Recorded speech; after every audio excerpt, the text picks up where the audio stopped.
Hi friends, safari Dicor എങ്ങനെ ഫ്രണ്ടിലത്തെ height lift ചെയ്യാന്നുള്ള video ആണിത്. അപ്പോൾ നമുക്ക് വീട്ടിൽ നിന്നൊക്കെ എങ്ങനെ ചെയ്യാമെന്നുള്ളതാണ്. ചിലർക്കൊന്നും നമുക്ക് പല ഷോപ്പിൽ പോയാലും ഇത് ചെയ്തു തരില്ല.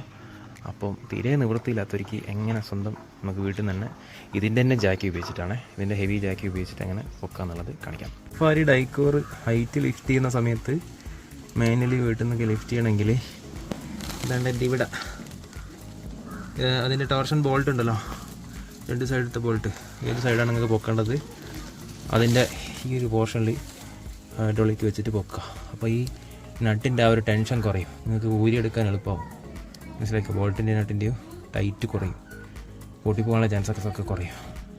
ഇത് ഞാൻ എൻ്റെ സ്വന്തം അഭിപ്രായമല്ല, എനിക്കൊരു മെക്കാനിക്കൽ അഭിപ്രായം കിട്ടിയിട്ട് ഞാൻ അതുപോലെ ചെയ്യുന്നതാണ് കേട്ടോ.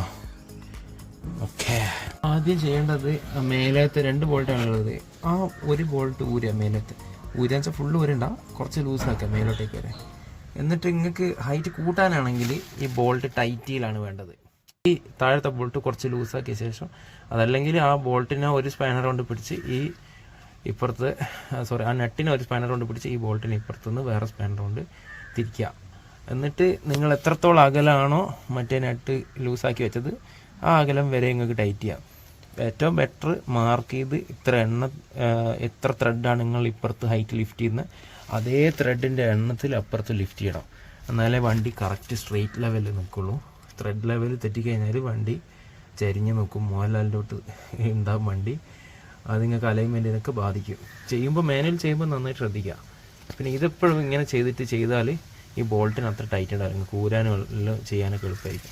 വണ്ടി എയറിലേക്ക് പോകുമൊന്നും വേണ്ട, വണ്ടി കുറച്ച് നല്ല ഹൈറ്റിലേക്ക് പൊങ്ങും. ബോഡി ടയർ നിലത്ത് തന്നെ തൊട്ടാൽ മതി. പക്ഷേ ഇത് നന്നായിട്ട് ഇതിൻ്റെ മേലെ താങ്ങണം. ഈ ഭാഗം, ഈ ബോഡീൻ്റെ വെയിറ്റ് ഇതിൻ്റെ മേലെ താങ്ങണം, അത്രയേ ഉള്ളൂ. അതായത് സസ്പെൻഷന് മേലെ ആയിരിക്കില്ലേ ബോഡീൻ്റെ വെയിറ്റ് താങ്ങുന്നത്, ശരിയല്ലേ? ഓക്കെ, ഈ ടോർഷൻ്റെ ബോൾട്ട് നിങ്ങൾ ടൈറ്റ് ചെയ്യുന്ന സമയത്ത് ഇതിങ്ങോട്ട് പ്രസ് ആവും. അപ്പോൾ ഇതങ്ങോട്ട് അങ്ങോട്ട് കയറുന്ന സമയത്ത് സ്വാഭാവികമായിട്ട് ഈ റോഡ് എന്ത് ചെയ്യും, പിന്നെ ഈ സാധനത്തിനെ കുറച്ച് ഇങ്ങോട്ടേക്ക് തള്ളും.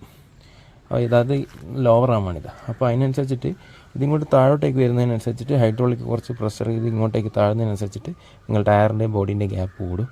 അങ്ങനെയാണ് ഇതിൻ്റെ എൻ്റെ ഒരു അറിവിലുള്ളൊരു സംവിധാനം. ഇതിനെ പൂർണ്ണമായിട്ട് പറയുന്ന അറിയില്ല, എന്നാലും ഇങ്ങനെയൊക്കെയാണ് ഇത് ചെയ്യുന്നത്. ഓക്കെ, അത് നേരെ മറിച്ച് നിങ്ങൾ ലൂസ് ചെയ്യുന്നതാണെങ്കിൽ ഇത് താവുകയും ചെയ്യുക. ഇത് താവുന്നതിനനുസരിച്ചിട്ട് ടോർഷൻ ബാർ പൊങ്ങുകയും ചെയ്യുക, ഉൾട്ടയാണ് വരിക. അപ്പോൾ ഇത് പൊങ്ങുന്ന സമയത്ത് നിങ്ങൾക്ക് എന്ത് ചെയ്യില്ല, ഹൈറ്റ് കിട്ടില്ല, ഹൈറ്റ് റെഡ്യൂസ് ആവുകയും ചെയ്യാം കേട്ടോ. ഓക്കെ.